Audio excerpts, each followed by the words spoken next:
Over the last couple of weeks, I've had the opportunity to talk to some really successful people. And I'm calling them successful people without having seen their bank accounts or really understanding their financial situation.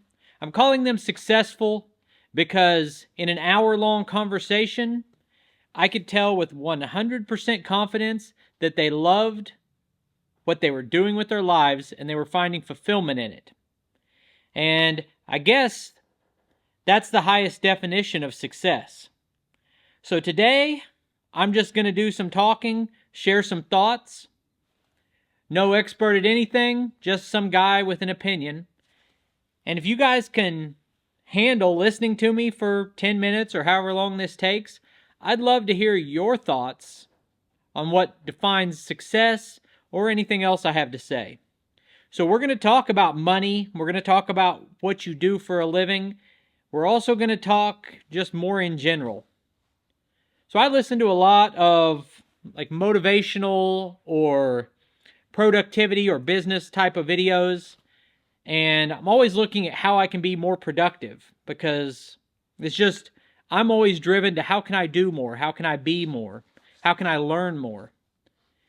And one of the favorite quotes I've heard, I'm going to give you a couple of them, and these two don't match each other. But over the course of the video, I'm going to try to tie it all together.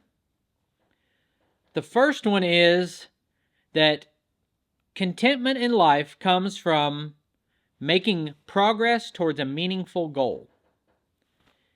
Now, each individual person gets to define what progress is and what a meaningful goal is. But if you don't feel like you're moving towards something that matters, it's hard to feel content in your life. The second quote that I'll come back to later is that while money doesn't bring you happiness, you can be just as unhappy with a lot of money. Bear with me, this is going to sound counterintuitive, but just getting by can be selfish. Because if you're just getting by, you can only solve your own problems. But for me, fulfillment often comes from solving other people's problems. And if my boat's sinking, I can't pull anyone else out of the water. If that metaphor wasn't too mixed for you, the more I can accomplish personally, the more of an umbrella I can put over more people and help more people and be there to solve problems for other people. Because moving towards my own personal goals and solving problems for other people are what bring me happiness. And I think it's probably true for most of humanity. So when I talk to younger people, one of my adult sons being an example, he goes to work, he has a decent job, he doesn't like his job, he doesn't have any big goals or ambition to do anything, specific. He's just kind of passing through the days, and that's the way he talks about it. And I'm constantly excited towards moving towards something. And I've talked to him a little bit about it doesn't matter what you're moving towards. Just have some target in your mind. And you don't have to have it when you're 18 or 20. But, think about it in life. What would make you happy? And for me, having a target and trying to accomplish it is better than actually accomplishing it. For example, let's pick any random project I've done here on YouTube. Having a pond is not nearly as rewarding as digging a pond. The process of trying to learn how ponds work, what causes them to seal at the bottom, what type of equipment do you need, how much time is this going to take, is it cost effective, will it leak? The process for me of gathering that information is it gives me energy to wake up every day thinking about that project. And I've always got a lot of projects. And what else can I do? What more can I accomplish? That gets me excited. Now, everyone's different, and you don't have to be ambitious to be happy. I'm just talking about my own personal experience. Now, if a company just came out here and dug that pond, I'd be like, cool, I guess. You know, I'd rather have it than not have it. But it wouldn't bring me anywhere near the level of peace and contentment that I have from standing down there by the pond and just looking at it. I dug this expansion. I, built the island. I built the bridge across it. I reshaped the banks. It used to leak. Now it holds water. And it's not, ponds don't make you happy. But the journey to build something and improve something can. So that's just one example for me. And I think maybe that's why a lot of young men find so much satisfaction from the video games. The last time I played a video game was over 20 years ago, and at the time I was just looking at it going, what am I doing with my time? But I can see where men are drawn to it, or anyone is drawn to it, because it gives you like an immediate satisfaction of accomplishment without any time investment or any investment of any kind. You just sit there and you get feedback that you've done well. And I can see how that could be rewarding, but the older I get, the more I realize that if we can take time away and spend some time outside doing physical work, how much better that can make you feel. And the tangible benefits that are still there after you turn the TV off. And I don't want to sound all high and mighty like I make videos on social media for a living. Like, I'm not against technology, but all the things that I didn't have an interest in when I was younger are so much more appealing to me today that, you think life is really hard. It's hard for everyone. You've got taxes and insurance, and, you've got to tag your vehicles and take your kids to the dentist. And there's like all of these things that say you have to this and you have to that. And all of those things can add up to using up all of your time. And you said, what time did I spend for myself? Or driving towards my goal, not something that was mandated to me.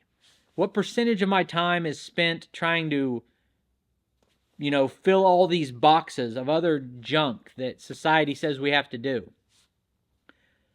So to me, an interesting part of it is these sawmills. I want to talk about small businesses, and I want to talk about selling these sawmills that I've become a dealer for Woodland Mills as of late. And when I agreed to the program to sell these sawmills, I thought, well, that'll be nice because every time I sell a sawmill, I will get a few $100s. We need money to live. You can't live without money. But a few $100s doesn't change my life. But what has been more valuable to me is that every time I sell one of these, I spend an hour with a person who is like myself. And that has been chicken soup for the soul, I guess you would say. That, if you just spend your time on social media, or you watch the news, or you talk to the wrong people, you'll get this impression that the world is a terrible place. And everybody hates each other, and we can't agree about anything. And, the economy and Ukraine, I don't even know what's going on. I don't know the stories. It's all bad, right? But then, for instance, today, a guy my age came over here, and we talked for an hour, and he bought a sawmill. And I find it to be a blessing to get to spend an hour with the type of person who would buy a sawmill and appreciate, and I ask them questions that are none of my business. Say, why do you want a sawmill? What are you cutting? What do you use to move the logs? Why do you bother with this? They've got wood at the lumber yard. Like, the old joke, like, why do we need cows when there's plenty of meat at the grocery store? Like, why do you bother with this?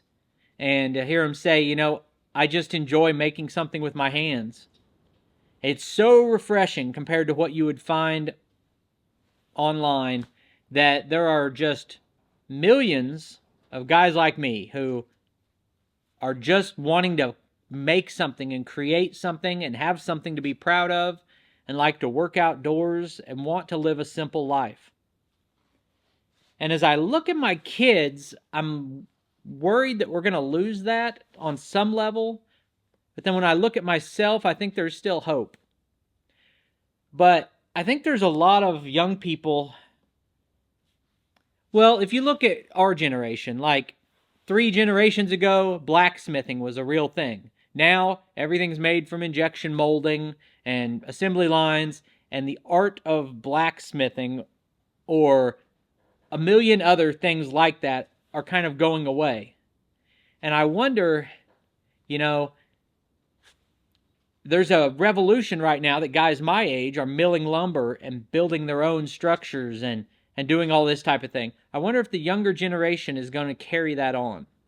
And I really hope they do, not because we need rough cut lumber, but because we need the type of guys and gals that run sawmills and know how to do things. We need people who can fend for themselves and get things done. It's not just sawmills, it's everything.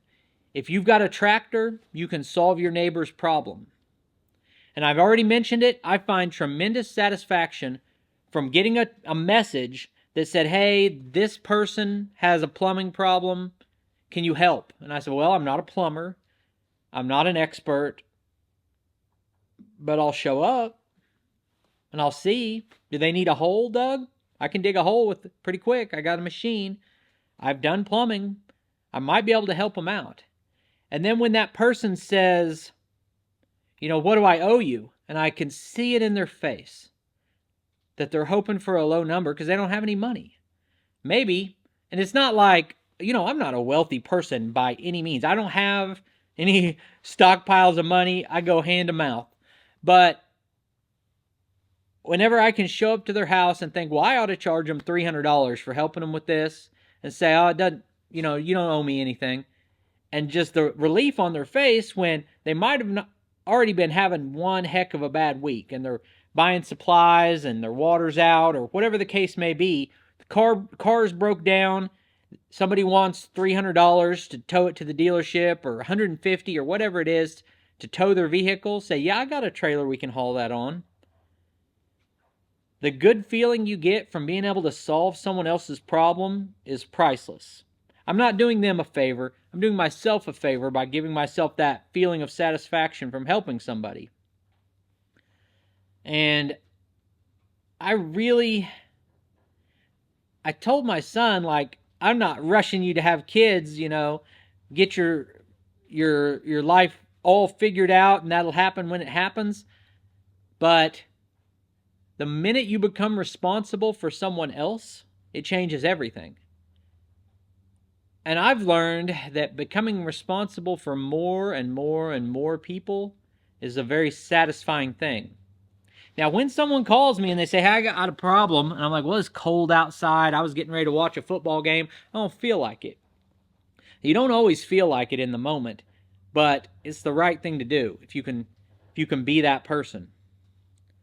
So, the best thing that ever happened to me was moving out onto a piece of property and being responsible for this piece of property. And being able to think about every inch of it. Where's the water run? What grows here and what grows there? What could I grow there? What is it to be a good steward of the land? A tree that is dead and it's not putting out leaves is probably starting to rot.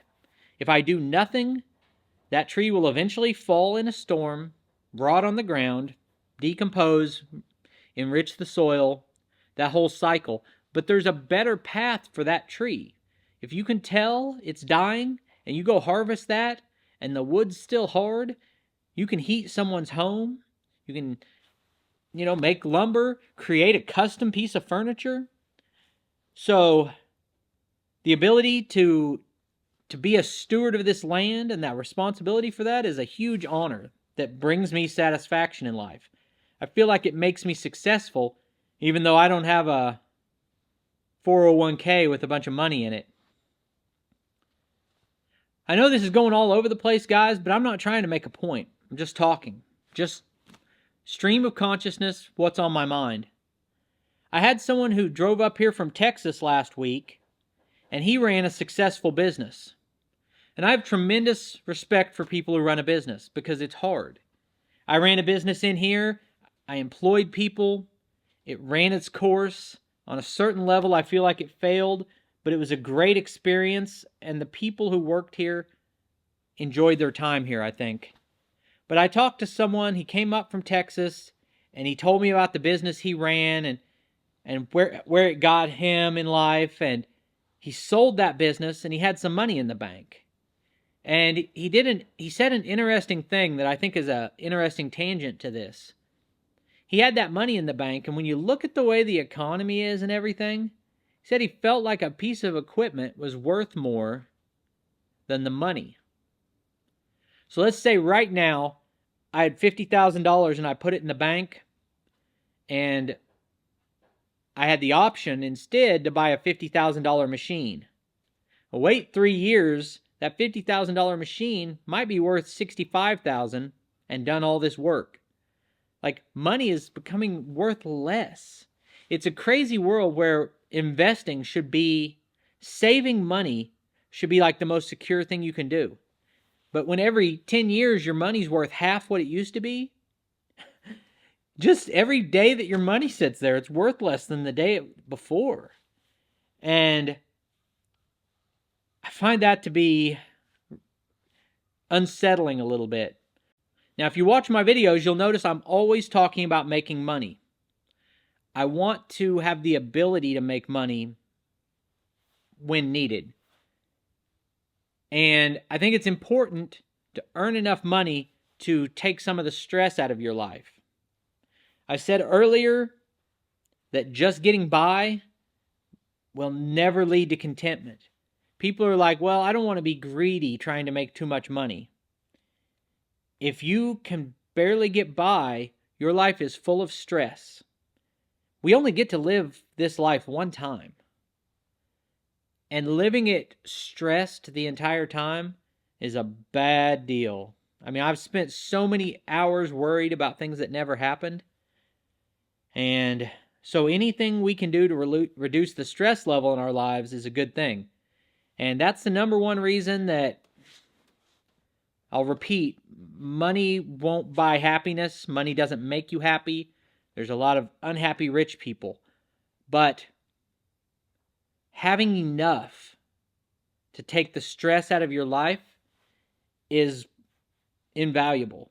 So there are two ways to do that. You can either find more creative ways to make more money, or you can live without debt. And I think both are fantastic ideas. The amount of debt I carry, I make a lot and I carry a lot of debt. That is more of a high-stress life.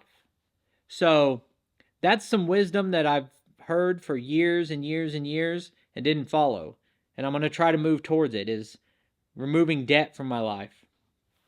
If you own a piece of dirt to call your own, and that's your piece of this planet, and you don't owe anyone any money, you're ahead of everybody. I mean, there's no greater gift you can give yourself than to get to that point. And I'm a long way from it, but that's where I'm trying to go. And you'll see that reflected in the choices I make, I think. So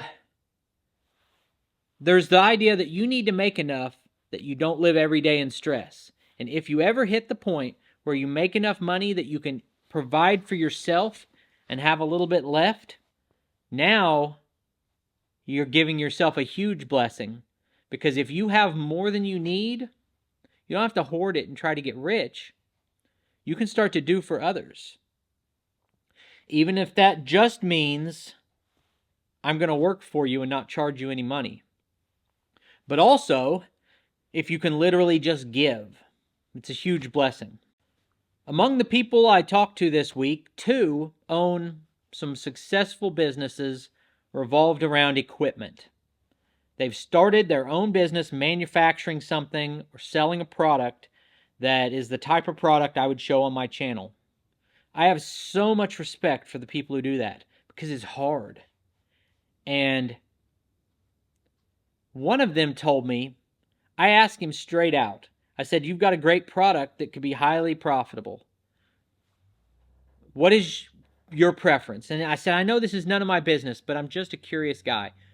What is your goal in life? Would you rather have the best business you can have that's just you and just take care of your own needs, run a solo business, or grow it into a conglomeration with 50 employees?